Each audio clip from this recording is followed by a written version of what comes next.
ಅನೇಕ ಜನರಿಗೆ ಶಿಕ್ಷಣ ಸಿಕ್ಕಿದ್ರು ಕೂಡ ಆ ಗುಲಾಮ್ಗಿರಿ ಮನಸ್ಥಿತಿ ಇನ್ನೂ ಹೋಗಿಲ್ಲ ಅಂತಕ್ಕಂಥ ಮಾತುಗಳನ್ನ ನಾವು ಕಾಣಲಿಕ್ಕೆ ಸಾಧ್ಯ. ಗುಲಾಮ್ಗಿರಿ ಮನಸ್ಥಿತಿ ಅಂದ್ರೇನು?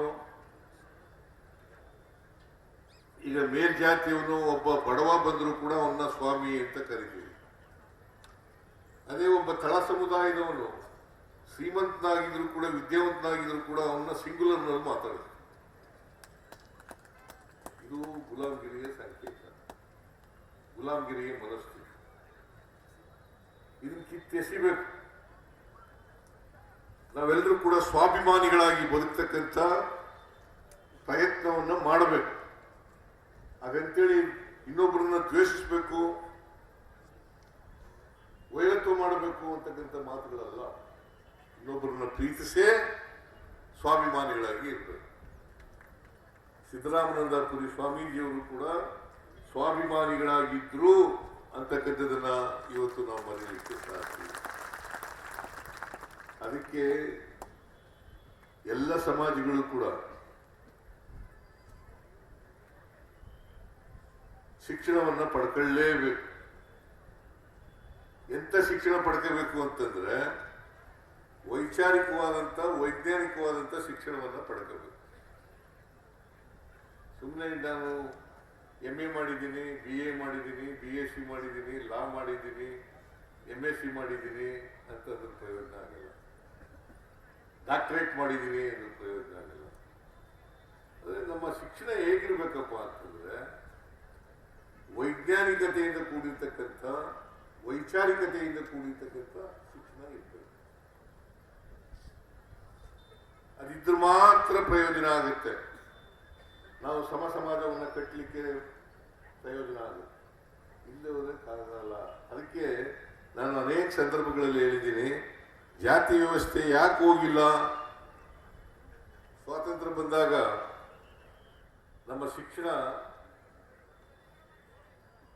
15% ಅಷ್ಟಿತ್ತು.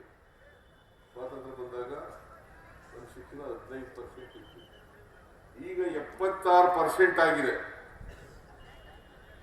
76% ಆಗಿದೆ ಶಿಕ್ಷಣ. ಇನ್ನು ಯಾಕೆ ಜಾತಿ ಹೋಗಿಲ್ಲ? ಕಾರಣ ಯಾಕಪ್ಪ ಅಂತಂದ್ರೆ ನಮ್ಮ ಜಾತಿ ವ್ಯವಸ್ಥೆ ಇದೆಯಲ್ಲ, ನಿಂತು ನೀವು ಜಡತ್ವದಿಂದ ಕೂಡಿರ್ತಕ್ಕಂಥ ವ್ಯವಸ್ಥೆ. ಅದಕ್ಕೆ ಸಾಮಾಜಿಕ ಆರ್ಥಿಕ ಬದಲಾವಣೆಗಳಾದಾಗ ಮಾತ್ರ ನಮ್ಮ ಜಾತಿ ವ್ಯವಸ್ಥೆಗೂ ಕೂಡ ಬದಲಾವಣೆ ಬರಲಿಕ್ಕೆ ಸಾಧ್ಯ. ಎಷ್ಟು ವರ್ಷ ಆಯ್ತು ಇವನಾರವ ಅಂತ ಹೇಳಿ? 850 ವರ್ಷಗಳಾಯ್ತು. 850 ವರ್ಷಗಳಿಂದ ಜಾತಿ ಹೋಗಿಲ್ಲ.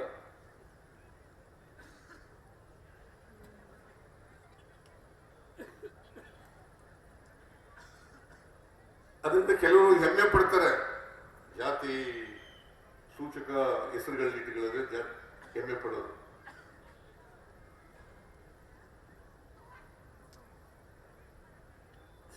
ಅವೆಲ್ಲ ಈ ಜಾತಿ ಸೂಚಕ ಇಟ್ಕೊಳ್ಳೇಬಾರದು. ವಿದ್ಯಾವಂತರಾದ ಮೇಲೆ ವೈಜ್ಞಾನಿಕತೆ ವೈಚಾರಿಕತೆಯನ್ನ ಬೆಳೆಸ್ಕೊಳ್ತಕ್ಕಂಥ ಕೆಲಸ. ಈಗ ಬಸವಣ್ಣ ಹೋರಾಡದ್ದು ಯಾವುದು? ಕರ್ಮ ಸಿದ್ಧಾಂತ ತಿರಸ್ಕಾರ ಮಾಡೋದು. ಕರ್ಮ ಸಿದ್ಧಾಂತ ತಿರಸ್ಕಾರ. ಕನಕದಾಸರು ಮೌಢ್ಯಗಳೆಲ್ಲ ತಿರಸ್ಕಾರ.